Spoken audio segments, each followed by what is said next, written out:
The expected value per trade is an important average number you should calculate for each trading strategy that you are using or implementing. So it is the average result of a large number of completed trades. The key figure can be determined as most easily for a specific trading strategy. It can be also calculated for a whole portfolio of trading strategies, but it's going to be more complex. We will focus on the basics on here, calculating it for one trading strategy, as well as the percentage profit target and risk per trade. For example, if you have a hit rate of 30%, you have 0.5% of the total capital is risk per trade, which is still high, including broker fees, so you need to include that in there. Going to be a small part, but in the long run it's going to make a difference, so include the commissions in there.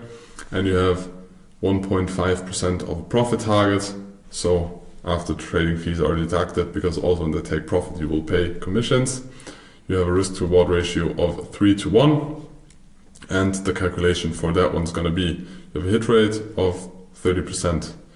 You multiply this with the 1.5% you have as a take profit target, subtract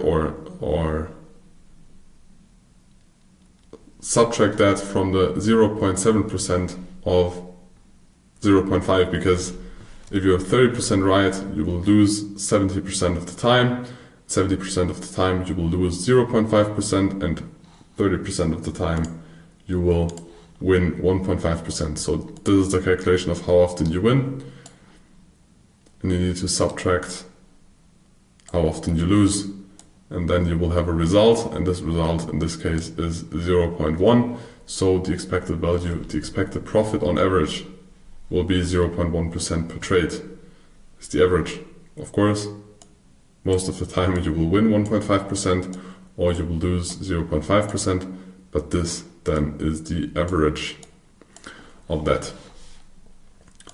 So the statistical expected value per trade therefore is 0.1% on the capital that you risk. In order to earn 10%, you need to make an average of 100 trades. An average because it is never exact. It's average calculations, and in the Monte Carlo simulation I will in the next step explain to you that there can be a big variance and a big difference with the same numbers. So, but to realize if you have those numbers, and those are good numbers, you need to make 100 trades that you will make a 10% gain.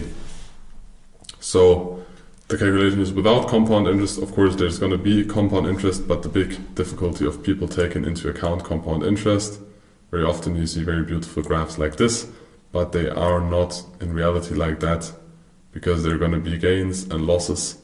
So the compound interest will be delayed because you have losses in there and you don't have the expected value, and you don't have those beautiful numbers on every trade, because it's just an average and a beautiful calculation, but in reality it very often looks different because of losing and winning streaks.